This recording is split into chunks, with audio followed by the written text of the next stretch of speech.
সাইয়েদনা আবু সাঈদ আল খুদরি রাদিয়াল্লাহু তাআলা আনহু বর্ণনা করেন, আমরা একবার মরুভূমিতে সফর করছিলাম। হঠাৎ দেখলাম মানুষের জটলা ডিঙিয়ে ভেতরে যেয়ে দেখি এক লোক শুয়ে আছে, আর অন্য লোকেরা মন্ত্র পড়ে ফু দিচ্ছে। উল্টাপাল্টা মন্ত্র পড়ে ফু দেয় না, সুমন্তর সু কালিকুত্তার গু। আমরা ছোটবেলায় শুনতাম বাচ্চারা এরকম সুমন্তর সুমন্তর সুমন্তর সু কালিকুত্তার, এগুলো পড়ে ওরা মন্ত্র পড়তো। তো উনি যেয়ে দেখলেন কি কি মন্ত্র পড়ে এই লোককে ফু দিচ্ছে। উনি বললেন কি হয়েছে? সবাই বলল আমাদের নেতা সাইয়্যিদুল হাই, হাই মানে গোত্র, এই গোত্রের নেতা সাপ কামড় দিয়েছে, বিষে এমন নীলাভ হয়েছে দেখো মনে হয় মারা যাবে। কি করা যাবে? তোমরা কি কোনো রুকিয়া ঝাড়ফুঁক জানো? উনি বললেন জানি। তাহলে আসো একটু ঝাড়ফুঁক করো। উনি বলল শর্ত আছে, আমাদেরকে ছাগল দিতে হবে, এক পাল ছাগল। আরেক বর্ণনায় এসেছে 30টারও অধিক ছাগল। সবাই বলল আমাদের নেতা, এর যদি কিছু হয়ে যায় আমরা নেতৃত্ব শূন্য হয়ে যাব, ছাগল লাগুক আর ওট লাগুক, তুমি আসো। বাড়ি বাড়ি যে ছাগল এনে, ছাগল রেডি। সাইয়েদনা আবু সাঈদ আল খুদরি রাদিয়াল্লাহু তাআলা আনহু পড়তে আরম্ভ করলেন, আলহামদুলিল্লাহি রাব্বিল আলামিন আর রহমানির রহিম মালিকি ইয়াউমিদ্দিন ইয়্যাকা না'বুদু ওয়া ইয়্যাকা নাস্তাঈন اهدنا الصراط المستقيم صراط الذين أنعمت عليهم غير المغضوب عليهم ولا الضالين। পড়েন আমিন। উনি এটা পড়ে ফু দিলেন। ফু দিতে দেরি, মুহূর্তের মধ্যে সোয়া লোকটা বসে গিয়েছে। আবার ফু দিছে, এবার দাঁড়ায় গেছে। আরেকবার ফু দিছে, হাঁটতে শুরু করছে, একেবারে সুস্থ। সবাই তো অবাক, টাসকি খেয়ে গেছে। আবু সাঈদ আল খুদরি রাদিয়াল্লাহু আনহু বলে, টাসকি পরে খাও, আগে ছাগল দাও। কারণ ছাগল দেওয়ার কন্ডিশন ছিল না, ওরা ছাগল নিয়ে আসছে। সাইয়েদনা আবু সাঈদ আল খুদরি রাদিয়াল্লাহু তাআলা আনহু আনন্দে এবার ছাগল নিয়ে সাহাবাদেরকে নিয়ে রওনা। পথিমধ্যে লেগেছে প্রচন্ড ক্ষুধা, তখন তারা কয়েকটা ছাগল জবাই করে খেয়েছে। খাওয়ার পরে পেট যখন ঠান্ডা, তখন ব্রেইন সচল। উনি চিন্তা করতে আরম্ভ করলেন, হায় রে, কোরআন দিয়া ঝাড়ফুঁক করে যে ছাগল নিয়ে আসলাম, এটা যে খাইলাম, এই ছাগল নেওয়া জায়েজ হয়েছে কিনা এই মাসালা তো নবীরে জিজ্ঞেস করিনি। কিন্তু ছাগল তো অলরেডি পেটে যায় হজম, কি করা? মদিনাতে যে জিজ্ঞেস করবো। মদিনায় যেই আল্লাহ রাসূল সাল্লাল্লাহু আলাইহি ওয়াসাল্লামের দরবারে যে জিজ্ঞেস করলেন, ইয়া রাসূলুল্লাহ, এমন এমন ঘটনা, ঝাড়ফুঁক করে আমরা ছাগল এনেছি, দেখি জায়েজ হয়েছে? আল্লাহ রাসূল সাল্লাল্লাহু আলাইহি ওয়াসাল্লাম বলে, জায়েজ হয়েছে মানে অবশ্যই জায়েজ হয়েছে, কোরআনের দাম বাড়ায় দিয়ে আসছি। ছাগল কিছু থাকলে আমার ঘরে পাঠায়। সুবহানাল্লাহ পড়তে পারলেন না? ওয়ালাকাদ আতাইনাকা, বুখারীর হাদিস, ওয়ালাকাদ আতাইনাকা সাবআম মিনাল মাসানি ওয়াল কুরআনাল আযীম। নবী হে, নিত্য পাঠনীয় শব্দ বাক্য দিয়েছি, যেই দোয়া পড়ে ফু দিতে দেরি অসুস্থ ব্যক্তি সুস্থ হতে দেরি হয়। এজন্য আল্লাহ ইরশাদ করেন, অনুনাজ্জিলু মিনাল কুরআনি মা হুয়া শিফাউ ওয়া রাহমাতুল লিল মুমিনিন ওয়া লা ইয়াজিদুয যালিমিনা ইল্লা খাসারা।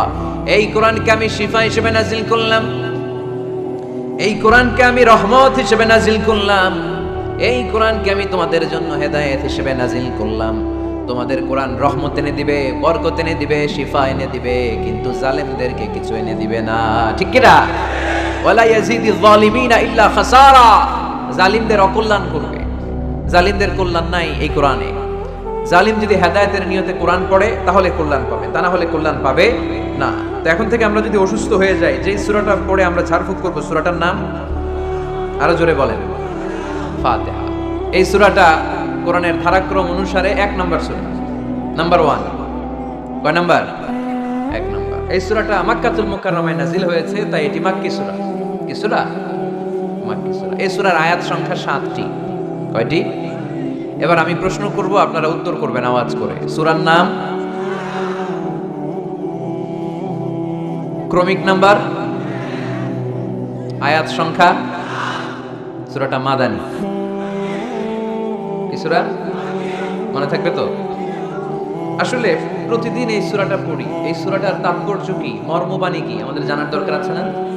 কিন্তু আমরা অনেকেই জানি না। জানি আরব বিশ্বে দেখবেন, ওনারা যখন তারাবির সালাত পড়ে, আযাবের আয়াত আসলে কাঁদে। পাকুন দিয়ে আপনারা কাঁদেন? জান্নাতের আয়াত আসলে দরাজ গলায় তেলাওয়াত করে। আপনারা কি করেন? আমরা করি না। কারণ ওনারা কি পড়ছেন সেটা তাৎপর্য আর মর্মবাণী ওনারা অনুভব করছেন। গত বছরের আগের বছর না গত বছর আমি হজে শাইখ আব্দুর রহমান আসুদাইসির পেছনে নামাজ পড়লাম। উনি যখন সূরা কুরাইশ তেলাওয়াত করছেন ফালিয়াবুদু রাব্ব হাযাল বাইত, এটা বলে তিনি কেঁদে দিলেন, কারণ উনি অর্থ বুঝতে পেরেছেন। আয়াতের অর্থ ফালিয়াবুদু রাব্ব হাযাল বাইত, এই কাবা ঘরের মালিক আল্লাহর ইবাদত করো, এই ঘরের রবের ইবাদত করো। আর ওই ঘরের সামনে দাঁড়িয়ে উনি ইমাম, উনি ওই ঘরের সামনে দাঁড়ান আর করতেছে এই ঘরের রবের ইবাদত করো। এটা যখন অনুভব করলেন উনি আর নিজেকে ধরে রাখতে পারলেন না, উনি কান্না জুড়ে দিলেন। উনার পেছনে আমরাও কাঁদতে লাগলাম, কারণ ইমাম যেদিকে মুসল্লিও সেদিকে, উনিও কাঁদে আমরাও কাঁদি, কারণ অর্থ বুঝতেছি তো। আবার জান্নাতের আয়াত আসলে এমন সুরের ঝংকার তুলে তিনি তেলাওয়াত করে, মনে হচ্ছে যেন এখনই উপর থেকে রহমত নাজিল হচ্ছে, ঠিক কি না? আমরা যখন তারাবির সালাত পড়ি, আমাদের কখন যে আযাবের আয়াত গেল, কখন যে জান্নাত গেল, আর কোন দিক দিয়ে জাহান্নাম গেল, কোন দিক দিয়ে ইউসুফ নবীর কাহিনী গেল, কোন দিক দিয়ে আমার নবীর ঘটনা গেল, কিছু টের পাই। শুধু আমরাই টের পাই না এমনটা না, যিনি পড়াচ্ছে উনিও টের পায় না, ঠিক কি না? এজন্য আমাদের চোখ দিয়ে দাঁড় দাঁড় করে পানি নামে না, আমরা অশ্রুসিক্ত হই না। জান্নাতের আয়াত আসলে আমাদের মজা লাগে না, কোরআনটারে মজা লাগাইতে হবে, ঠিক কি না? বুঝতে হবে মাতৃভাষায়। স্মার্টফোন ইউজ করেন কারা কারা দেখি? ওরে আল্লাহ, সবাই স্মার্ট তো দেখি, এত স্মার্ট মানুষ এখানে থাকে। তো এই স্মার্টফোনের ভেতরে কিন্তু কোরআনের অ্যাপস ডাউনলোড করা যায়। কোরআনের অ্যাপস ডাউনলোড করবেন, করে আপনি পড়বেন, যা বলার আল্লাহ সব বলে দিয়েছে, নতুন করে আর কিছু বলবে না। বলবে এই কোরআন শুরু হয়েছে বিসমিল্লাহির রহমানির রহিম দিয়ে, বা দিয়ে, আর শেষ হয়েছে যে সূরা দিয়ে, সূরাটার নাম সূরাতুন নাস, ওই সূরা শেষ আয়াত দিয়ে এরকম মিনাল জিন্নাতি ওয়ান নাস, শেষে সিন, বা আর সিন মিলালে কি হয়? বাস। এবার বাসে চড়ে কিশোরগঞ্জ শহর যাবেন, এই বাস কি ওই বাস না, এই বাস মানে যথেষ্ট, বাস মানে এনাফ, সাফিসিয়েন্ট।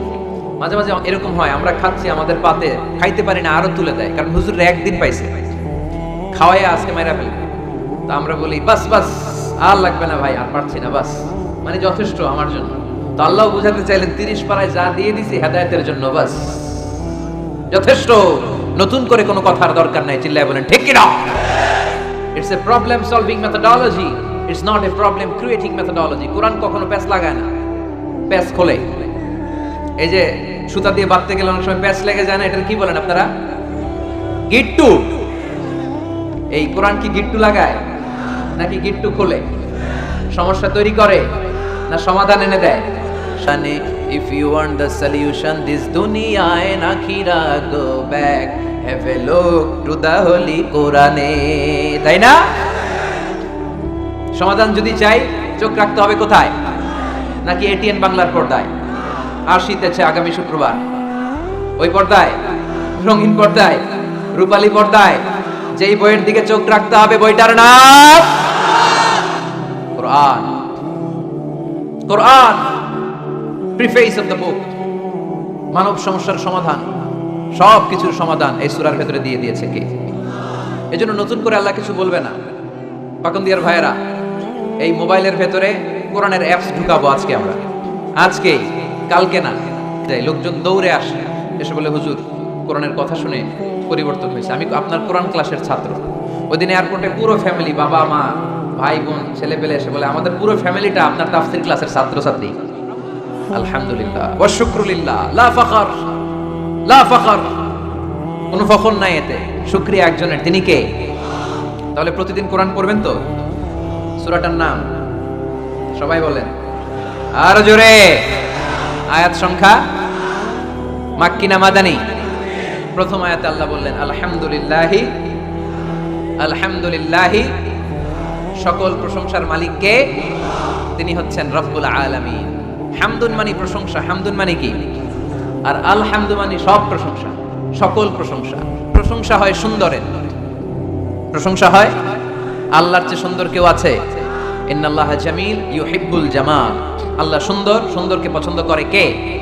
দুনিয়া সুন্দর, মানুষ সুন্দর, আসমান সুন্দর, জমিন সুন্দর, সুন্দরে সুন্দরে পাল্লা, জানি না কত সুন্দর তুমি আল্লাহ, জানি না কত সুন্দর তুমি আল্লাহ।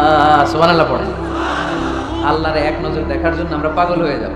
কিয়ামতের দিন সব জান্নাতীরা বসবে, আল্লাহ বলবে, এই জান্নাতীরা, কোরআনে যা যা কমিটমেন্ট আর প্রমিস দিছিলাম যে তোমাদেরকে দিব, সব পাইছো? সবাইকে পাইছি। একজন পিছন থেকে দাঁড়ায় বলবে, একটা পাইনি। কি পাও নাই? আপনারই তো পাইনি, আপনারই তো দেখি না। তখন আল্লাহ তাআলা হাজার হাজার নূরের পর্দার ভেতর থেকে ফোকাস দিয়ে আল্লাহর নূর, আল্লাহর সৌন্দর্য সেদিন জান্নাতীদের কাছে প্রকাশ করে দিবেন। আমরা যেন এইভাবে একসাথে বসে আল্লাহর নূর দেখতে পারি। আল্লাহ তুমি তৌফিক দাও। এজন্য আল্লাহ বললেন, আলহামদুলিল্লাহি রাব্বিল আলামিন, প্রশংসার মালিক হলাম আমি আল্লাহ, আমি হলাম রব্বুল আলামিন। আলহামদুলিল্লাহ, সকল প্রশংসা করে শেষ করা যাবে?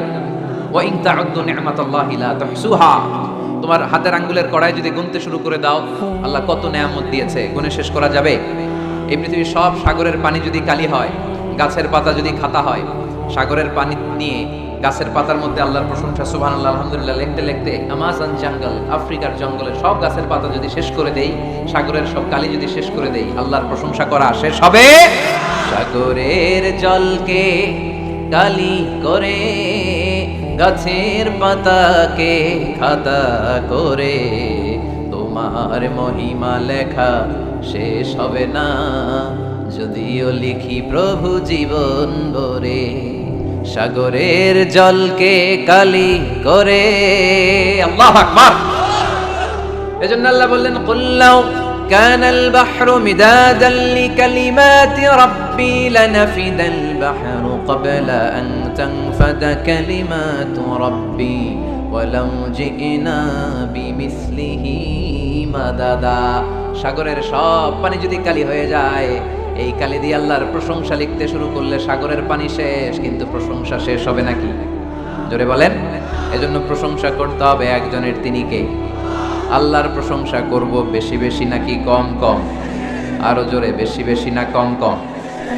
আল্লাহর প্রশংসা করতে হবে বেশি বেশি। আল্লাহ রাসূল সাল্লাল্লাহু আলাইহি ওয়াসাল্লাম মসজিদে নববীতে ইমামতি করছেন, আল্লাহু আকবার। কেরাত পরে রুকুতে গেলেন, আল্লাহু আকবার। রুকু থেকে উঠে সামি আল্লাহু লিমান হামিদা পড়লেন। পেছন থেকে সব সাহাবারা পড়ল রব্বানা ওয়ালাকাল হামদ, কিন্তু একজন সাহাবা অতিরিক্ত বাড়িয়ে পড়তে আরম্ভ করলো, হামদান কাসীরান তাইয়িবান মুবারাকান ফীহি। চারটা বাক্য অতিরিক্ত, কোন সাহাবী পড়ে না, উনি পড়লেন। ফিসফিস আওয়াজে পড়াতে রাসূলুল্লাহ সাল্লাল্লাহু আলাইহি ওয়াসাল্লামের কানে আওয়াজটা আসলো। নামাজ শেষে আল্লাহ রাসূল সাল্লাল্লাহু আলাইহি ওয়াসাল্লাম বললেন, আমি যখন রুকুতে দাঁড়িয়ে পড়েছি রব্বানা ওয়ালাকাল হামদ, তোমাদের পড়ার কথা, আমি যখন পড়েছি সামি আল্লাহু লিমান হামিদা, তোমাদের পড়ার কথা রব্বানা ওয়ালাকাল হামদ, কিন্তু দেখলাম কে যেন একজন পড়েছো হামদান কাসীরান তাইয়িবান মুবারাকান ফি। কে পড়েছো? আমি তো কখনো এটা তোমার শিখাই নাই। কই পাইলা? কে? বয়াত কেউ দাঁড়ায় না। রাসূল সাল্লাল্লাহু আলাইহি ওয়াসাল্লাম অভয় দিলেন। এরপর একজন হাত তুলছে, আমি। তুমি কোত্থেকে পেলে? আমি তো শিখাইনি। সে বলতে আরম্ভ করলো, ইয়া রাসূলুল্লাহ, আল্লাহর প্রশংসা কম কম করলে আমার ভালো লাগে না, আমার পড়তে চাই, মনে চায় বেশি বেশি, এজন্য আমি বেশি বেশি করছি, নিজ থেকে বাড়িয়েছি। রাসূল সাল্লাল্লাহু আলাইহি ওয়াসাল্লাম বললেন, ভয় পেও না, তুমি তো দেখো নাই বিদআতান ওয়া সালাসিনা মালাইকা ইয়াবতাদিরুনা হা আইয়ুহুম ইয়াকতুবুহা আউয়াল।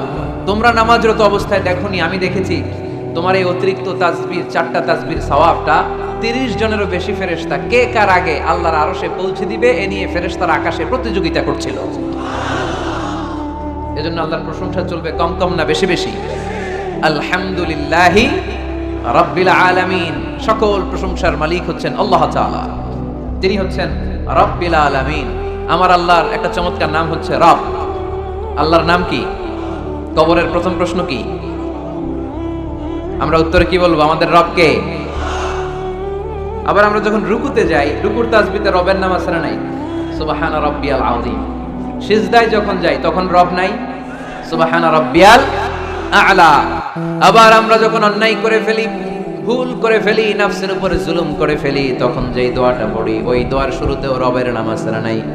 দোয়াটা পড়েন, রব্বানা যালামনা আনফুসানা ওয়া ইল্লাম তাগফির লানা ওয়া তারহামনা লানাকুনান্না মিনাল খাসিরিন। আবার যখন আমাদের জ্ঞানের দরকার, আল্লাহর কাছে জ্ঞান চাই, বিদ্যা চাই, ওই দোয়ার শুরুতেও রবের নাম আছে না নাই? রব্বি জিদনি ইলমা। আওয়াজ করে পড়েন, রব্বি জিদনি ইলমা। ও আল্লাহ, জ্ঞান বাড়িয়ে দাও। জ্ঞান বাড়িয়ে দেয় কে? তার মানে সব জায়গায় রবের নাম আছে না নাই? আমার আল্লাহর একটা চমৎকার নাম হচ্ছে রব। আল্লাহর নাম কি? সবাই বলেন। এত 1 লক্ষের মতো মানুষ হবে এখানে, হবে না? 1 লক্ষের বেশি হবে। তো সবাই যদি আল্লাহর নামটা আওয়াজ করে নিতেন, এরকম আওয়াজ হতো। আল্লাহর নামগুলো খুব ভালোবাসার সহকারে নিবেন। আল্লাহর একটা নাম হচ্ছে রব। চিল্লায় বলেন কি নাম?